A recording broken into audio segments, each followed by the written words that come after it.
When did becoming busy become the normal? I ask people all the time, hey, how you doing? And they say, staying busy, as if it is a badge of honor. And I want to ask you or challenge you today to maybe make not being busy the norm for your family. I feel like here lately, okay, aside from today, and I'll get to that in a minute. Welcome to the Natural Parents Podcast, where we will cover all things faith, health, family, and wealth through a biblical perspective of putting things in life that matter most back into order. We're reminded in Matthew 6:33, where Jesus said, "But seek first the kingdom of God and all of his righteousness, and all of these things will be added unto you." Join us each week as we focus on what truly matters most in this life and passing those values on to the next generation. This is the Natural Parents Podcast with Ryan and Abbie Hewkin. I do feel like here lately, I have been super intentional about not being busy and not overcommitting. And sometimes commitments that are maybe too much for your family can look like the simple fun things, right? Sure. It can just be, extra trip to the library or the park or the, play date or whatever that may look like. But sometimes even that is overcommitting, and it's not always just ball schedules and commitments outside the home. But what if you become like a hermit and never leave? I like that. I know. I think it's awesome. You're right. We have been as a family just committing to less. There's definitely seasons of life when we do commit to a lot. We have a lot on our plate. I feel like God's called us to certain times of that. We have to be able to cultivate that rhythm for our family, though, or at least pay attention to it. I always think of the difference between like balance and harmony. There are seasons where life can get very unbalanced. I don't think that's necessarily a bad thing. Balance in and of itself has to take from one and give to another. So I've never loved that concept. We talk about that all the time, and I like harmony. I like living in rhythm and in harmony with what God's calling us to, or whatever we're embarking on, or whatever challenges are coming up in our parenting, or schedules that the kids have of things we want to start to get them into. Sure, but no, it doesn't mean that we never have to be home. In fact, we as a construct, I think, would like to be home more than not. So Yeah. And I mean, I was thinking that a lot of the time, what I have found the routine and the habit to be is that when our friends call and they want to go do something, I am quick to be like, yeah, let's go do that. That'll be fun. The kids will enjoy it, which is all true. However, what I feel is a big priority and what I had been missing and why I'm trying to change that intention is that I want to make sure that we're doing what we said we're going to do. Yeah. And that is, for us, obviously we're a homeschool family, so it's doing our school and not rushing through it. It's just doing it, and it's eating our meals at home and preparing our meal, the next time that we're supposed to eat, but also loving on our home. And what is that we do to take care of our home each day? We have something different. Now, am I perfect at that? I want to get back to that story you promised us. Okay. This is not all the time, but it's a slippery slope for me because I'm a very much type A to-do list type person. And you put expectations on yourself that no one else is. And I have high standards. Yeah, that's a good way to put it. I have very high standards of myself. I don't think that's a bad thing inherently. No. I think it's a slippery slope for you. No. But, so Monday. It's Monday. I knew we were coming here in the afternoon, and I knew that we had a meeting with one of our team members, and I just was like, okay, I want to get these things done. Like, these are things I normally do, but this is what I do to love on our home on Mondays, and I want to get some homeschool done and all of these things. And so it's like I rise and shine, and I walk out, and you made me coffee, and you had it in my little Yeti cup, and it was all staying warm with a little note, and it was just so sweet. And I was like, oh, I just want to see what the temperature is. And I started to sip it, and I was like, oh, it's like really ready to drink. But oh my gosh, I didn't do my coconut oil pulling yet. And I just took that little sip of coffee. And so then I kind of start to spiral, and I'm like, okay. And I shove the coconut oil in, and I'm swishing it around. I'm like, well, while I'm doing that, I could be stripping my bed and getting that started. And so I'm running around like crazy and doing that and swishing all at the same time. And I'm like, oh my gosh, after I'm done with this, I got to make sure that I brush my teeth and then drink my water, right? And so I hurry around and I get my water and I drink it down and I'm like, okay, oh, Bible study. I need to do that. And I'm like, oh, but my coffee's almost ready to drink. And so I'm like, hurrying up, sipping, and I slide into the chair. I'm like, Bible study. I'm like, oh yeah, the kids' sheets. And I get up and I'm running around and I'm just like describing this to you. And you're like, what? Why would you choose your morning to look like that? Like, I could have gotten it all done at 8:30, and then I'm like, I'm good. I'm early for my meeting, but nothing went by the wayside. All as those if there things was are important. no day left after 9 a.m. Yeah. when the meeting began. Like everything had to get done before then. I'm not saying that it's healthy. No, it's not healthy. And so, I did school with the kids. We had our meeting. After the meeting. After the meeting, I did some school with the kids, but like, as a person with high standards, before they went on their journey, they were going with Nana and Pawpaw. Right. And they were going to go on a little field trip journey. And you're like, well, you're beating yourself up because you didn't do every single subject under the sun, aren't you? Right. Like, I'm really trying not to. So this has been a great example. Moms and some of you dads, don't do that. Like, just roll with it. Come over here to the just go with the flow mentality and vibe. I think it's good. I think it's important to have a set expectation for how your day could go. But I do believe that if I could differentiate the words that describe how our plans of our days go, mine would be could, yours would be should. Yes. And then you should all over yourself. And we all end up feeling worse than we could if we just actually acknowledge the things. I think actually I heard this one time. Actually, it's not one time, many times. Different people teach it. Talk about having like a to-do list that's only 3 items long. Like if you accomplish those 3 things, it's a win for the day. I've heard different people teach on this, like win the day is the concept. There's a guy, I can't think of his name right now, but he talks about like the champion's mind and all these different things. It's like, how do we win the day? When you set yourself up for success, you know what's coming, you know what you want to get done, all those different things. But Abbie is really good at having a to-do list as long as both of my arms are together. And she's always checking things off and adding things on. And I love that about her. And I love that about you, that you always are doing these things.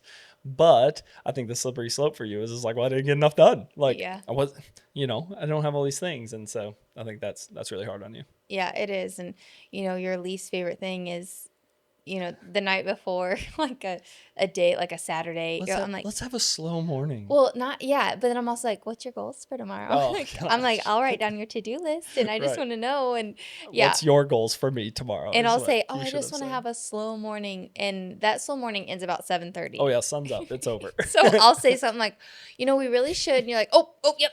I'll get up. Our slow morning's over. Which by default, I love slow mornings. But my slow mornings are excessively slow. And so oftentimes people find out how early I wake up and they're like, why?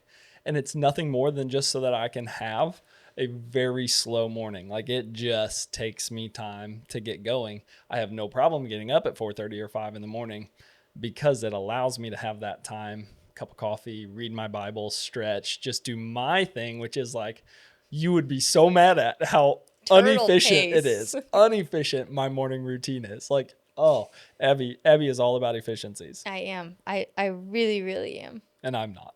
Mm-mm. I like them in certain places, for sure. I think, yeah. Sometimes, and I think this goes with the concept. There's a book that we've read, really like. It's called The Ruthless Elimination of Hurry. We'll put it in the show notes. Y'all can check it out because it is amazing. It talks about the things like I was talking about in the opener of, hey, why is being busy such a badge of honor in our society? And we're running and going and have 27,000 things on our plate, and we don't prioritize rest. We'd rather have more things to do, all of this stuff. And it's like, that is not the way that God designed it. He did not set it up so that we would be so insanely busy that we'd lose ourselves amidst what we're trying to achieve. Mm-hmm. In fact, there's so many, the Bible is just rich with all these instances where God's just asking us to slow down and spend time with him. and it's hard. That's a very difficult thing for me, even though I am go with the flow and rhythm. I really like to achieve. And I've talked about that before. I tie my identity in what I've accomplished in a day. And if I haven't accomplished enough, then I feel I'm beating myself up and you're asking me what's wrong and all these different things. But, I think we look at two things, a formalized Sabbath. Formalized is, I put in air quotes because it's different for every family. And this is the rhythm aspect of this. But God set it up. Like, God didn't need to rest. Like, he's God. He's not bound by time. He's not worried about, anything like that. And so the Genesis account gives us that, the first instances of God's creation were these 6 days of work. He was creating things, right? And it says, he rested on the seventh day from all the work he had done. And I think, again, that can be taken in a very literal construct. If God wanted to build and create the whole world in 6 days and rest on the seventh, then he's God. He could have done that and accomplished that. If that means it took time and how long's a day and all these things that pop up and, are theorized or whatever. But the point is the model is to say that, hey, you've got 7 days in your week. If you'll trust me with one of them, the first one, in my opinion. I think it's the last. I know. It just depends on whose calendar you're using. As parents, we love finding natural ways for our family to feel their best, and that is why we chose Llama. They make genuine Baltic amber jewelry for both kids and adults, known for its soothing and grounding properties. For little ones, it's a beautiful natural option to help with teething and inflammation, and for adults, it can help ease tension and bring a sense of calm throughout the day. Each piece is handcrafted from authentic Baltic amber. It's never plastic, never imitation, just simple, natural comfort that fits your lifestyle. Check out the link in our description to shop Llama, natural comfort for the whole family. The first day of the week, if you'll trust me with that, I promise you will go and accomplish way more in the other 6 than you could do on your own with all 7, right? And so I think that's where we get out of rhythm with our weeks, but I also think it matters for that in our day. We talk about this all the time: faith, health, family, wealth. Those are our principles. It's that faith piece first. We're going to prioritize that in every day. Abby, even if she means that she's got to flip through the things, or if it takes me, all this extra time to go through my morning routine and spend some time with the Lord, it's that faith piece first, right? And then again, a formal Sabbath is what that book, The Ruthless Elimination of Hurry, is all about. And it's just finding ways in your life to intentionally slow down time. We were talking about this on the way here, how, man, so far in our children's education, the thing that I've been the least happy to teach them about was time. Because I'm like, oh, now it's lost. You're bound by it, and we joked about that with even your morning routine of like 9 a.m. Like, who said, like, you don't have to do that. Like, nobody said 9 a.m. had to be when every single task of your to-do list today was accomplished by. And it's like, I don't know. I think we have to be better at establishing a better relationship with our time. Yeah, and just the boundaries in general. And, in order to have a Sabbath, what boundaries or guidelines or goals or to-dos do we need to do on the other 6 days so that we can have that one day where you aren't feeling guilty, you aren't then going to turn in the next day, Monday, you have a to-do list and laundry 3 miles high, right? Because you don't want to be worrying about all of that. So it's like, what can we be doing during the week every day to set us up for one day of complete rest? Yeah. And, just if you do have a morning that I described, or if that's your everyday, just knowing, oh, wait, no, yep, that doesn't feel great. I'm going to get back into the way I really like to do it, Yeah. Well, it makes me think of this, and I've heard it before, that construct of working for rest or working from rest. I think it's our nature. I know mine is to work and try to earn rest. Like, I have to say, well, if I get this and this and this and this and this done, then maybe Saturday rolls around, maybe I could take a nap. Yeah. Maybe on Sunday afternoon I could take a nap. We could do this, we go to church, all this different things. It's like, no. It's actually just the opposite. Like you said, we have to precondition our minds to say, I am going to rest on this day. Yeah. The first day of the week. Or the last day. I know the Lord rested on the last day. I get that. But if you know and you preconceive in your mind to say, hey, I do actually only have this. There's all sorts of business success principles out there. There's the 12-week year. I know Ed Milet talks about all the time, like the 6-hour day. Yeah. Like how he totally changed his whole business and his whole life when he said, well, who said that a day has to be 24 hours? And I know he on the other side of that, people, oh gosh, you're just trying to achieve a whole lot more and all this kind of stuff. And he's like, no, it's just that if I preconceive emotion, I'm not going to waste time. Mm-hmm. I'm not going to scroll mindlessly. Right. I'm not going to miss out on those moments because I know that I actually unconditionally do not have that time. Again, we're speaking on the formality of let's say it's a whole day, but it could just be the first hour of every one of your days, right? Or it could be the first or the last, wherever you can prioritize that time and say, unconditionally, I'm going to make sure that I am resting in and with God to start my week, to start my day, however that looks for you and your family. Yeah. And I think that there's different things that you could put into place. Like if you're a schedule person, anything that's a last minute invitation, just say no to. If, even if it sounds really fun, you can always plan that for another day when it fits into your schedule that is only going to set you up for a good family rhythm and routine. Because a lot of times the last minute things, you're either compromising a boundary or a goal that you already had in your mind to accomplish and then therefore not setting yourself up, or it's causing you to rush around, lose your mind a little bit just to go and do that one thing. And that's not always worth it when you could just schedule it to be a different time. But then also just plenty of time within your scheduling. So I don't know why. I default to, if you ever study like Enneagrams, I think that an unhealthy form of my Enneagram number is like overachieving. Oh, weird. And that's my healthiest. I know. Yeah. And so it's like, but if you have a schedule and you allow for there to just be time, it's not like a drill sergeant where you're like, oh, 8:15, 8:30, I should be doing something different, not by the 15 minutes, but just allowing that time to be flexible and to be a lot of time, and so that you can ease through the day in that way. I really think that will set you up well, but hopefully you have healthy boundaries within that, because then I'm like, well, what could I achieve that's really not on the docket till 10 that I could achieve before 9? Stay ahead of schedule. Yeah, stay ahead of schedule. That's what I love. Oh, that makes you so happy. You just glow when you say ahead of schedule. It does. Abby. Well, so something you were saying a second ago made me think of, let me see if I can get this right.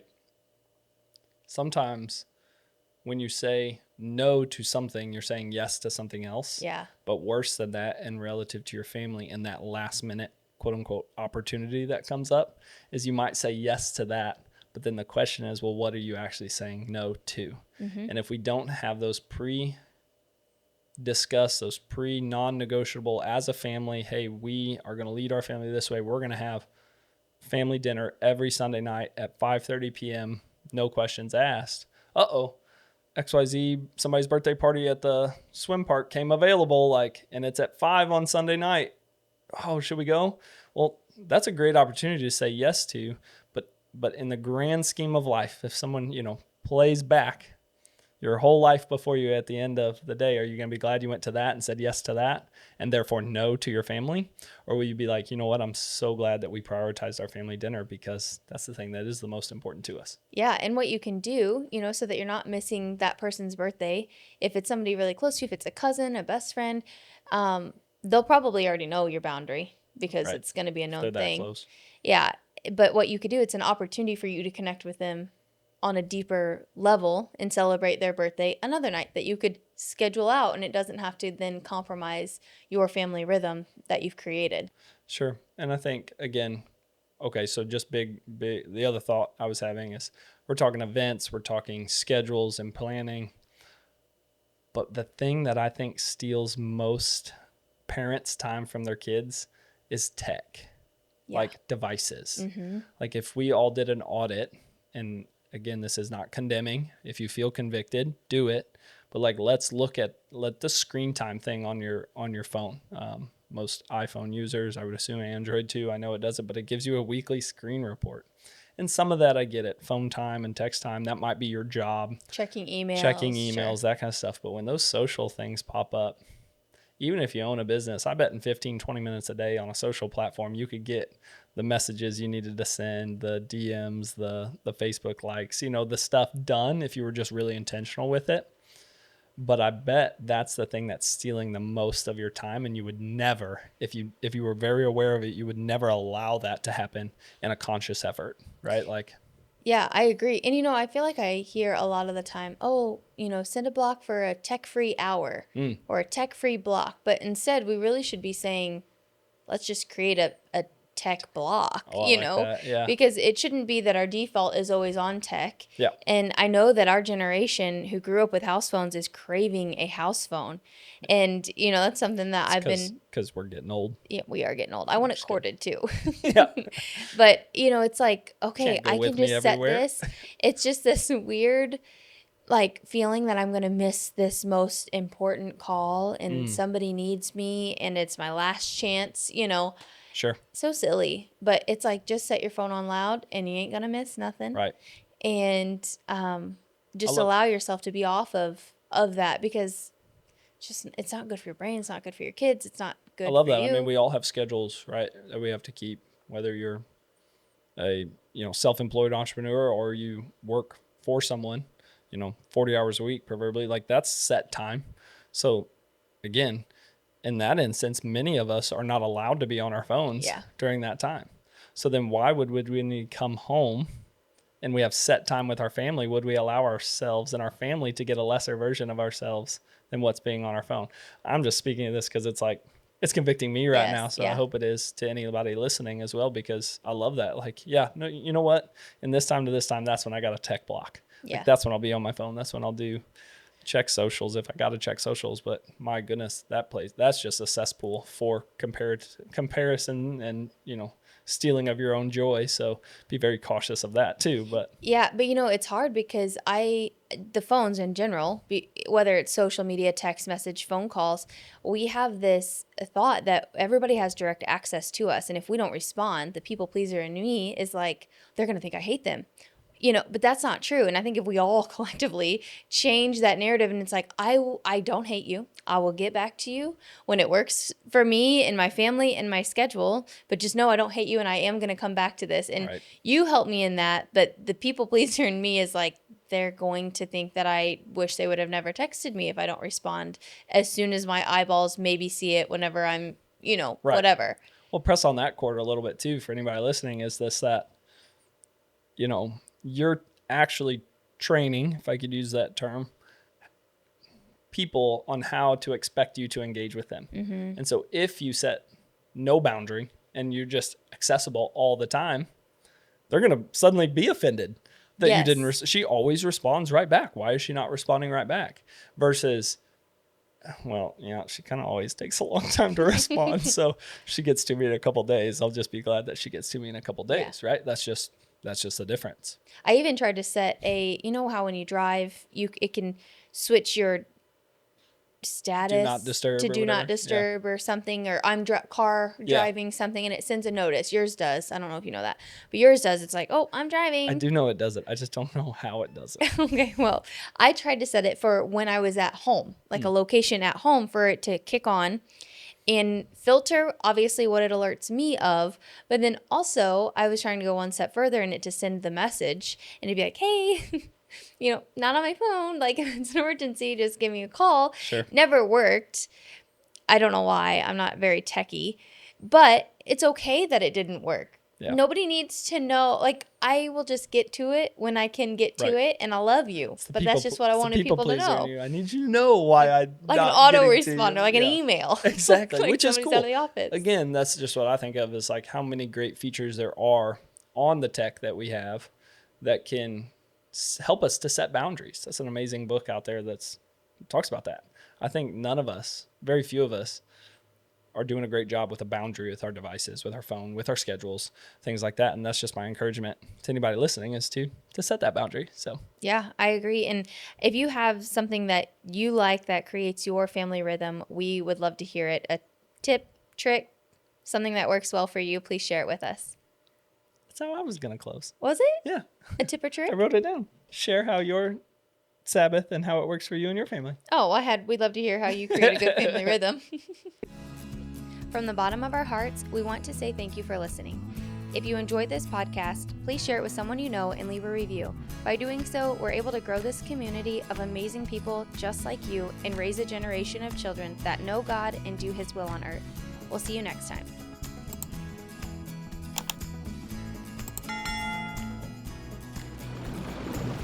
This is the Natural Parents Podcast with Ryan and Abbie Hewkin.